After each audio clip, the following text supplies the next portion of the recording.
I'm Teisha Bader with Shalom TV's news update for Thursday, May the 1st, 2014. The Conference of Presidents of major American Jewish organizations has voted against extending membership to J Street. The controversial organization, which describes itself as pro-Israel and pro-peace, but is viewed by many as being anti-Israel. For an organization to be admitted for membership in the conference, a two-thirds vote in favor is needed. On Wednesday, 42 of the conference's 50-member organizations were present at a special session convened to consider J Street's application for membership. J Street failed to win a simple majority. According to a story in the Jerusalem Post, the vote was 17 in favor, 22 opposed, with 3 abstentions. The conference told Shalom TV it is unable to release information on which organizations voted to admit J Street, which voted against J Street membership, and which abstained. However, prior to the vote, several Jewish organizations said they would support the J Street membership, not as an endorsement of J Street's views, but as an act of inclusion. Among them, the Rabbinical Assembly, the International Association of Conservative Rabbis, who said their vote in favor was, quote, an affirmation of the pluralistic nature of the Jewish community and its views on Israeli policies. Expressing similar sentiment was the Central Committee of American Rabbis and the Jewish Council for Public Affairs, who told the JTA that it would vote in favor of admitting J Street to the conference. JCPA President Rabbi Steve Gutto said of J Street, they're an important part of the Jewish community. They fit in the picture of a big tent, which is the kind of community we believe in strongly. JTA editor Ron Campius also cited the Anti-Defamation League, saying they would vote in favor of membership for J Street.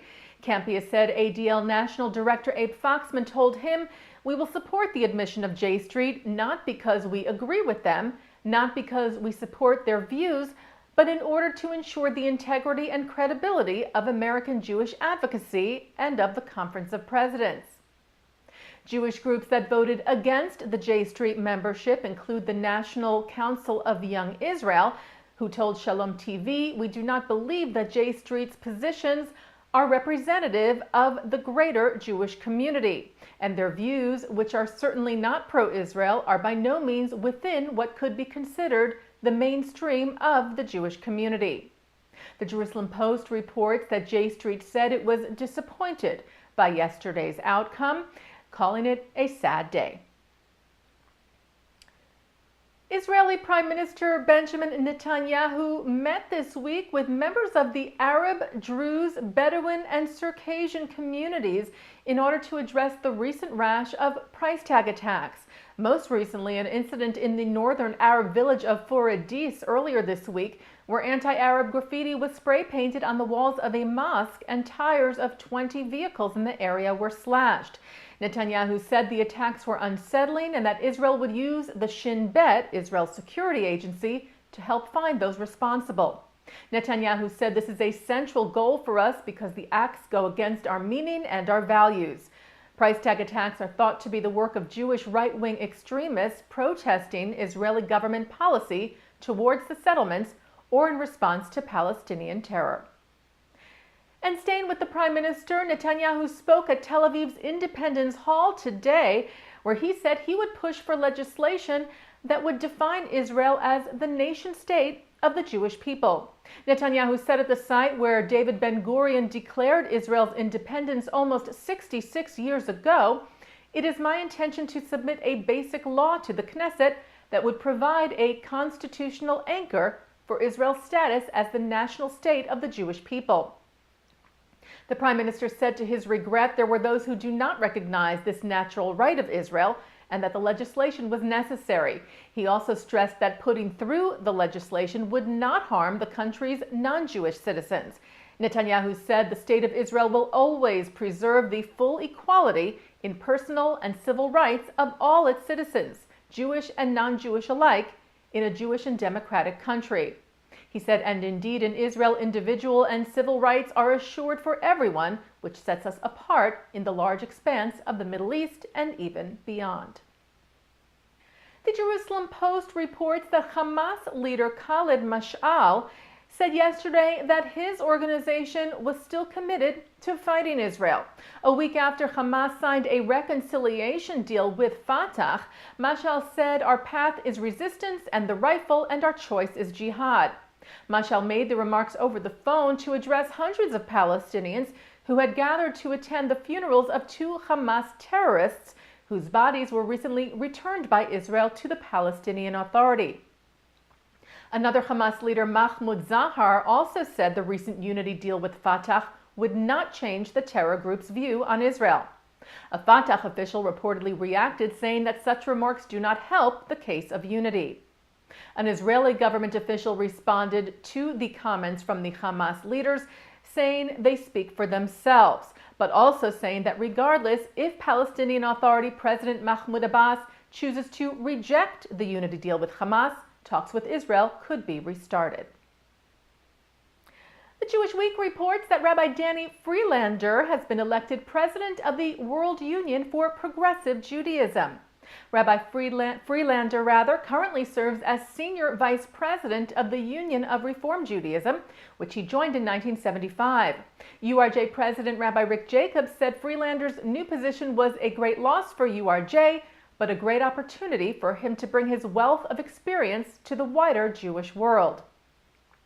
WUPJ Chairman Mike Rabiner said Freelander had a deep understanding of how to strengthen Jewish commitment and identity. He said his passion for engaging Jews globally through the values of progressive Judaism makes him the ideal choice to lead the World Union. Rabbi Freelander will take on the new post on September the 1st of this year. A sapling from the tree that grew outside the attic where Anne Frank and her family hid from the Nazis was planted yesterday on the western front lawn of the U.S. Capitol. The sapling is from the original horse chestnut tree that stood at the entrance to the Amsterdam building where the Frank family hid for 2 years, and which Anne referred to several times in her diary. The sapling was planted as a living testament to Anne and her memory. Present at the ceremony yesterday were members of Congress from both sides of the aisle who joined dignitaries, including Holocaust survivors and Dutch Foreign Minister Frans Timmermans. The U.S. has 11 saplings created from the original tree. Some have already been planted in areas across the country, including at the Children's Museum of Indianapolis, the Boston Common, and the Holocaust Memorial Center in Michigan. A sapling will also be planted this year at the Clinton Presidential Center in Little Rock, Arkansas, and at a later date, saplings will be put in the ground at the Washington State Holocaust Education Resource Center in Seattle, the Little Rock Central High School in Arkansas, the Idaho Human Rights Education Center, and at the 9/11 Memorial in New York City. And some sad news today. Israeli cultural icon, filmmaker, and actor Asi Dayan has died at the age of 68. Dayan was the son of former Minister of Defense in Israel and IDF General Moshe Dayan. He starred in many films and television shows in Israel and directed some of the country's most well-known and loved movies, like Life According to Agfa and Chalfon Hill Doesn't Answer. Dayan was found dead in his home in Tel Aviv this morning. He had battled some serious health problems over the last few years.